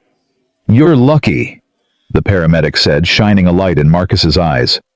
Another few seconds of pressure and we'd be talking about serious damage. Your throat's going to be sore for a week and those bruises will look worse before they look better. I'll survive. That seems to be your specialty, Elena said quietly. Detective Morrison returned once the medical team finished. Derek Simmons is in custody and talking. Not because he wants to, but because we've got him on attempted murder with multiple witnesses and audio recording. His lawyer is already trying to negotiate a deal." "What kind of deal?" Elena's voice hardened back into the CEO tone that commanded boardrooms. "Information about his co-conspirators in exchange for a reduced sentence. He's claiming he was coerced, that the people who approached him threatened his family if he didn't cooperate." Morrison's skepticism was evident. "We're verifying his claims, but preliminary investigation suggests he's lying. His gambling debts were real. His financial desperation was real. And the offshore accounts show payments that look like incentives, not threats." "Who was paying him?" "That's where it gets interesting." Morrison pulled up something on her tablet. "Nexus Dynamics. One of your competitors, or rather, they were your competitors until you acquired them 18 months ago." Elena's expression went cold. "The executive team from Nexus was integrated into our structure. Some of them are still here." "Exactly. We believe this was a revenge play, coordinated by former Nexus leadership who lost their positions after the acquisition. They recruited Derek, funded the operation, and planned to install their own people once you were eliminated. Then they'd orchestrate a hostile takeover, reclaim what they considered theirs." "Names," Elena said. "I want names." Morrison listed 3 executives, all of whom Marcus vaguely recognized from morning briefings. Senior vice presidents who'd seemed cooperative and professional, who'd attended meetings and contributed to projects while secretly planning murder. "They're being arrested as we speak," Morrison said, along with several others involved in the financial side. "By morning, this will be the lead story on every business network. Attempted assassination, corporate conspiracy, the works." Elena closed her eyes briefly. Marcus saw the weight settling on her shoulders. This wasn't just about surviving anymore. It was about managing the fallout, controlling the narrative, protecting the company and its thousands of employees from the scandal that was about to engulf them. "I need to make a statement," she said, "before the story breaks on its own terms. We control this, or it controls us." "At midnight?" Morrison asked. "The financial markets open in Asia in 3 hours. If this breaks without context, without my voice framing it, our stock price will crater. Competitors will circle like sharks." Elena was already moving her strategic mind, overriding exhaustion and trauma. "I need Amanda, the communications team, legal. We draft a statement, release it to major outlets with an embargo until 6 a.m. Eastern, and I do a live interview at 7. "Elena," Marcus said quietly, "you just survived a murder attempt. You're allowed to rest." She looked at him, and for a moment her mask slipped enough that he saw the bone-deep weariness underneath. "If I rest, I think about how close I came to dying. How Derek sat across from me in meetings for 2 years planning to kill me. How I trusted people who wanted me dead." Her voice wavered. "I can't afford to think about that yet. So I work." Marcus understood. He'd done the same thing after Melissa left, burying himself in survival and single parenthood because stopping meant drowning in fear and abandonment. But understanding didn't mean he had to let Elena destroy herself. "Then I'm staying with you," he said. "You work, I'm there, no arguments." Something softened in Elena's expression. "You should go home. Lily needs you." "Mrs. Chen is with Lily. What I need is to know you're safe." Marcus stood, ignoring the protest from his bruised ribs. "You said yourself you don't want to face this alone anymore, so don't." The look Elena gave him was complex. Gratitude and vulnerability, and something deeper that neither of them had time to examine. But she nodded. The next 4 hours were a blur of activity. Amanda arrived within 20 minutes, her professional composure intact despite being called in at midnight. The communications team assembled. Lawyers joined via video conference. They crafted a statement that walked the razor's edge between transparency and damage control. Marcus stayed in the background, watching Elena command the room with the same authority she'd shown in every crisis. But now he could see the cost. The way her hands shook slightly when she thought no one was looking, the tightness around her eyes that spoke of pain she wouldn't acknowledge. Around 3 a.m., during a brief pause while the lawyers reviewed language, Elena caught his eye and gestured toward her private office. He followed, closing the door on the controlled chaos outside. "I can't do this," she said the moment they were alone, her voice breaking. Marcus moved to her immediately. "Yes, you can. You've been doing it for hours." "I mean," she gestured between them, her eyes bright with unshed tears. "I mean this. Whatever happened between us earlier, whatever we said, I can't think about it right now. Can't process what it means or what I want or how to fit something personal into a life that's about to become a media circus." The words hurt, but Marcus understood them. "Okay." Elena looked at him like she'd expected an argument. "You need time," he said gently. "Space to handle the crisis without worrying about us. I get it. I'm not going anywhere, Elena. When you're ready to think about this, I'll be here." "You make it sound simple." "It is simple. Not easy, but simple." He reached out slowly, giving her time to pull away. Took her hand. "I care about you. That doesn't change because you need to focus on your company right now. Do what you need to do. I'll wait." Elena's fingers tightened around his. What if waiting means weeks, months? What if by the time I have space to breathe, you've realized that a single father with a 6-year-old daughter doesn't need the complications that come with me? Then I guess you don't know me as well as I thought. Marcus met her eyes. "Because complications don't scare me. Losing you before we even have a chance to see what this could be that terrifies me." She kissed him then, desperate and brief, like she was trying to memorize the feeling before duty pulled her away. When they broke apart, she was crying silently. "I need you to take care of yourself," she whispered. "Go home after this. Be with Lily. Let me handle the corporate nightmare without worrying that you're exhausting yourself trying to protect me from everything."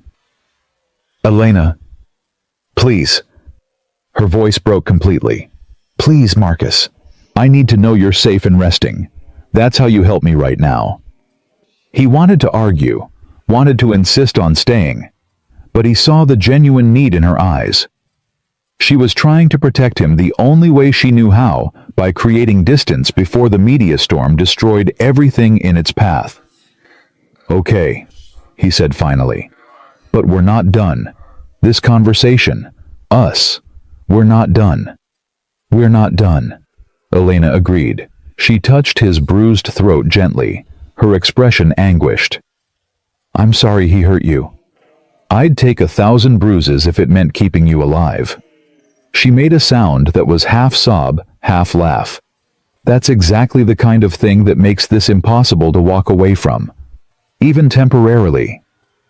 They stood there for another moment, holding each other in the quiet of her office while the world waited outside. Then duty called, and they separated, rebuilding their professional distance like armor against the chaos to come. Marcus left Hart Tower at 4:30 a.m. The city was still dark, the streets empty except for delivery trucks and insomniacs. He rode the bus home in a daze, watching dawn break over Chicago's skyline in shades of pink and gold that seemed impossibly beautiful after the violence of the night. Mrs. Chen was asleep on his couch when he arrived. He woke her gently, thanked her profusely, promised to explain everything later. She looked at the bruises on his throat with worried eyes, but didn't ask questions. Lily was sprawled across her narrow bed, one arm flung over her stuffed rabbit. Peaceful, completely unaware that her father had nearly died. Marcus stood in her doorway and watched her breathe. He'd built his entire life around keeping this little girl safe and loved. And somehow, impossibly, he'd found room in that life for Elena Hart, a woman who needed protection and connection just as desperately as Lily did, even if she'd spent years pretending otherwise. He showered carefully, avoiding the bruises, and fell into bed as sunlight streamed through his window. He slept fitfully. Dreams full of falling lights and gunshots, and Elena's voice saying his name like a prayer. He woke to Lily bouncing on his bed at 8 a.m., her dark hair wild around her face. "Daddy, you're home. Mrs. Chen said you had to work really late." She stopped bouncing, her eyes going wide. "What happened to your face?" Marcus sat up carefully, every muscle protesting. "I had an accident at work. But I'm okay, sweet girl. Just a little banged up." "Did you fall?" Lily touched his cheek with gentle fingers. "Something like that." He pulled her into a hug, breathing in the scent of her strawberry shampoo. "But I'm fine now, and I'm home. That's what matters." They made breakfast together, slightly burnt pancakes and orange juice, morning cartoons playing in the background. Marcus's phone buzzed constantly with messages he ignored, letting the world outside wait while he focused on this small, perfect moment of normalcy. Around 10 a.m., his phone rang with Amanda's number. "Mr. Cole, I'm calling on behalf of Ms. Hart." Amanda's voice was professional but warm. "She wanted you to know that her statement has been released and the interview went well. The board is meeting this afternoon to address the situation formally." "How is she?" A pause. "Functioning, which is about all any of us can say right now." Amanda's voice softened. "She asked me to tell you specifically that security has been enhanced across all facilities, that Derek and his co-conspirators are in custody, and that you should take the next few days off to recover." "I don't need—" "It's not a request, Mr. Cole. It's a direct order from Ms. Hart. She's quite insistent." Another pause. "Between you and me, she needs to know you're safe and resting. It's the only thing keeping her focused right now." Marcus closed his eyes, understanding the subtext. Elena was using his safety as a focal point, something concrete to hold on to when everything else was chaos. "Tell her I'm taking care of myself," he said quietly, "and that I'll be here when she needs me." "I will. And Mr. Cole, thank you for everything you've done for her." The call ended. The next 3 days were surreal. The story dominated every news cycle. Attempted assassination, corporate conspiracy, the brilliant young CEO who'd survived multiple attempts on her life. Elena's face was everywhere, giving interviews addressing shareholders, projecting strength and control, while the company's stock price actually rose on the narrative of her resilience. Marcus watched from home, healing slowly, fielding calls from coworkers who wanted details he wouldn't share. Webb called once to say the investigation was expanding, that the full scope of the conspiracy involved more people than they'd initially suspected, but that Elena was safe now with enhanced security and the threat neutralized. She didn't call, didn't text, and Marcus understood that too. She was in crisis management mode, every moment scheduled and strategic. No room for personal complications.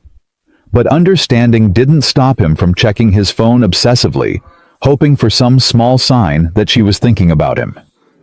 On the 4th day, Mrs. Chen knocked on his door with a package, small, wrapped in plain brown paper. His name written in elegant handwriting. Inside was a book, a worn copy of Where the Wild Things Are, and a note card. "Lily mentioned in passing that you read to her every night, but your copy of this got damaged in a move. Found this at a bookstore near my apartment and thought of you both. Thank you for understanding why I need space right now. It doesn't mean I've forgotten what you said, or what I said, or what happened between us. Just that I need to build something stable before I can let myself want something personal. I hope that makes sense. I hope you'll wait a little longer."